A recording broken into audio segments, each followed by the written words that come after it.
Uma outra coisa que eu vejo, depois de Jacó, o seu filho José. José nasce. A alegria do coração de Jacó era imensurável, porque era o filho dele com Raquel. Ele deu mais atenção até a José do que aos outros irmãos, aos outros filhos. E de repente, José tem um sonho. Os irmãos já tinham certa revelia, já tinham uma certa raiva, já tinham uma certa inveja de José. E quando José conta o sonho que teve, e vocês sabem qual era o sonho, está lá em Gênesis 37, verso 5, a Bíblia fala que eles odiaram ainda mais depois do sonho. Quantas vezes Deus tem colocado sonhos na sua vida? E as pessoas que estão à sua volta, quando olham que Deus colocou projetos em suas mãos, quando olham que Deus colocou projetos grandes, uma unção especial, algo diferente na sua mão, você vai descobrir que eles podem te odiar ainda mais. O mais interessante é que José não se preocupou com o sentimento ou com o ódio que os irmãos estavam dele. Ele se preocupou foi com o sonho que Deus lhe deu. Ele não desistiu do seu sonho. Talvez se sentiu mais odiado. Talvez ainda mais problemas sobrevieram como veio. Mas ele não desistiu daquilo que Deus tinha entregado. Olha para o seu irmão e fala assim: não desista.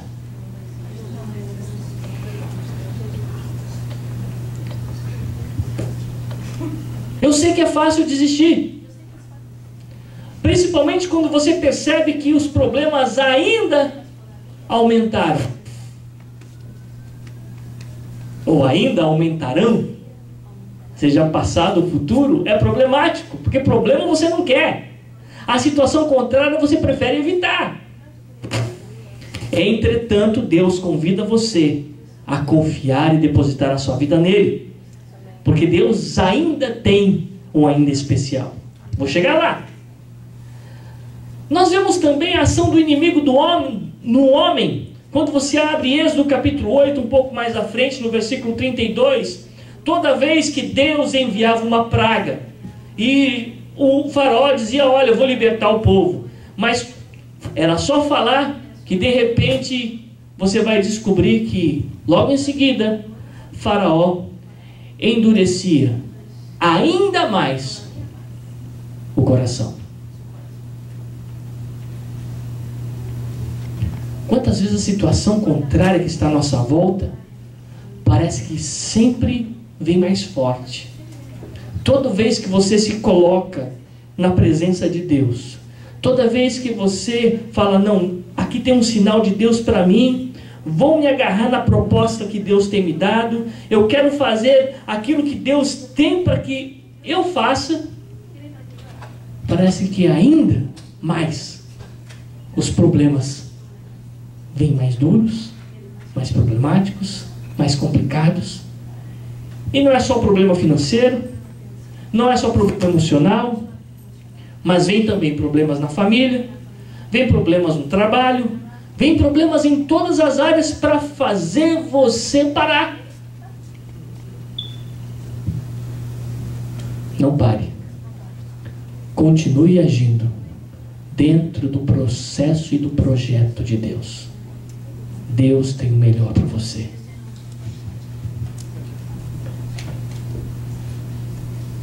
E o mais interessante é que nós, como seres humanos, cheios de defeitos, cheios de problemas, Deus tem confiado a nós o papel de ganhadores de almas.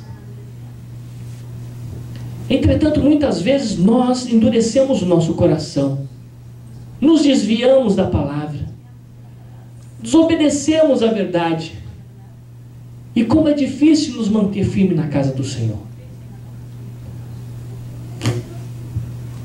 Nós vemos que por mais que Deus faça tudo para nós, por mais que Deus complete a nossa vida de bênçãos, muitas vezes, mesmo assim, nos afastamos dele. Porque somos pecadores. Temos um coração ainda cheio, muitas vezes, de brotos daquela raiz de amargura que vem com força de vez em quando. Muitas vezes lá dentro esquecemos de tirar certos sentimentos que nos atrapalham no caminhar de Deus.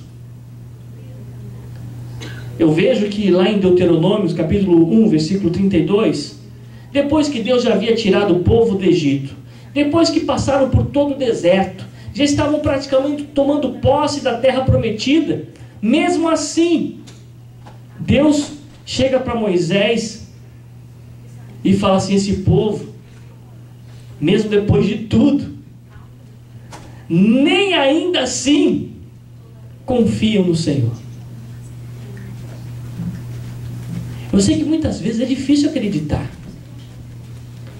Muitas vezes nós olhamos para fora da igreja, parece que as pessoas lá fora estão muito mais abençoadas do que nós aqui dentro. Muitas vezes olhamos ao nosso redor e descobrimos que os outros que não têm compromisso com Deus, pessoas que até vão na igreja, mas não querem saber de Deus, não querem saber de compromisso, parece que estão até melhor do que nós. Não permita que o inimigo roube a tua fé. Não permita que o diabo tire o seu compromisso com Deus. Porque é isso que o diabo quer fazer. Não entre nesse ainda humano, mas busque o ainda de Deus. Porque olha só, o ainda de Deus mostra a ação de Deus da perseverança no homem. Quando o homem persevera, quando o homem insiste em fazer o que Deus tem, Deus ainda continua, não deixa de te abençoar. Ele não desanima, porque o nosso Deus nunca vai desanimar e nem cansar. Nosso Deus é Deus. Nós é quem cansamos, nós é quem desanimamos, nós é quem falhamos. O nosso Deus nunca falha, o nosso Deus nunca chega atrasado, Ele chega na hora certa. Tem um versículo bíblico em Gênesis 26, 22, que mostra esse ainda de Deus na vida do homem quando o homem persevera. Isaac, depois que Abraão morre, começa a buscar os poços que seu pai havia aberto, mas que o inimigo havia tapado tudo. Ele foi, abriu um, os amalequitas chegaram lá, fecharam tudo, contenderam com ele, brigaram com ele e fechou o poço novamente. Foi em outro lugar, abriu outro poço. Da mesma forma, o inimigo foi lá, brigou, contendeu e fechou o poço. Mas Isaac não desistiu, continuou trabalhando. Foi em outro lugar, abriu outro poço. O inimigo foi lá outra vez e tampou aquele poço. Ele não desistiu. Tá bom, vamos em outro lugar. Foi para outro lugar, abriu o poço. Ficou até esperando. Talvez contou até 10. Mas o inimigo não apareceu. O inimigo não veio tampar o poço. E ele disse: o Senhor agora amplia a minha tenda. E chamou aquele lugar de Reobote. Sabe o que significa isso?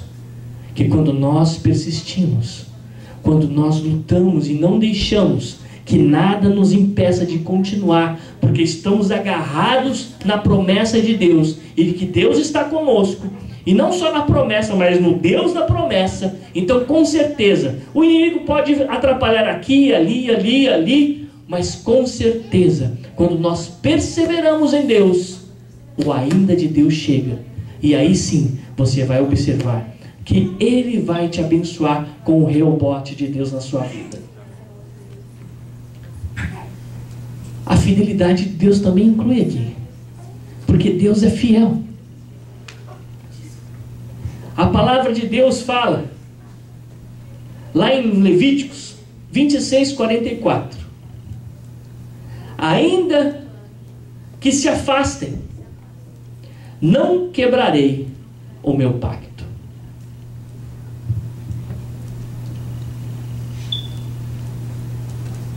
Deus, Ele nunca quebra a aliança com você. É nós que quebramos com Ele. Mas graças à misericórdia divina, a aliança que Ele tem feito conosco nunca quebra. E Ele espera que você continue nesse ainda dele. Porque Ele fala, ainda que você venha quebrar o seu pacto com Ele, Ele não quebra, não quebrou e não vai quebrar o pacto que Ele fez com você. Porque Ele é fiel para cumprir todas as promessas que Ele tem te dado. O que você precisa é voltar para o lugar aonde você caiu, voltar para a posição onde Deus quer que você esteja, para que através do arrependimento, a sua vida e a aliança que você fez com Ele seja restaurada. Uma outra palavra eu encontro em Números, capítulo 9, verso 10. Ele fala, olha, até para as pessoas que estão imundas,